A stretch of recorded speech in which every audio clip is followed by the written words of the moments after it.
Steven here, History Hustle, coming from you at Liwigaya Cemetery. This is a cemetery where a lot of the deceased soldiers of the Netherlands Royal East Indies Army lie buried.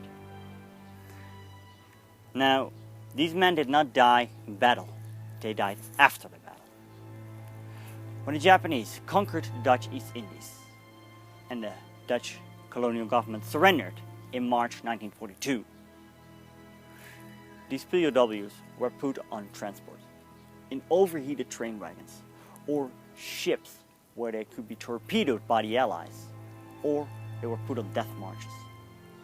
After that, they were put to work, for example railway construction on Sumatra or at the infamous Death Railway between Thailand and Burma,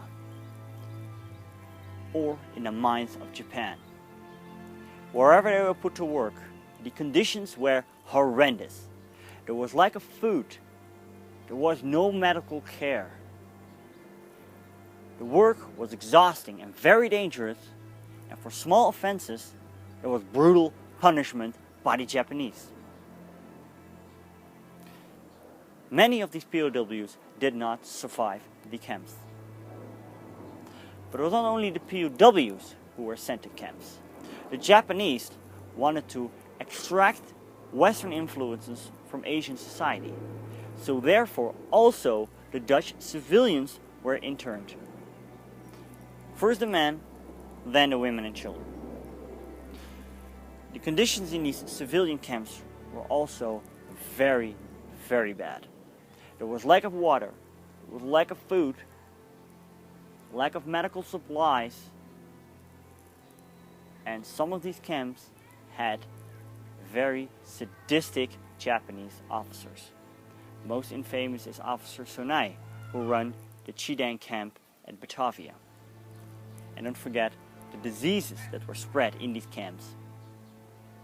Around 13% of these civilians did not survive the camps, and those who did survive had traumatic after the war.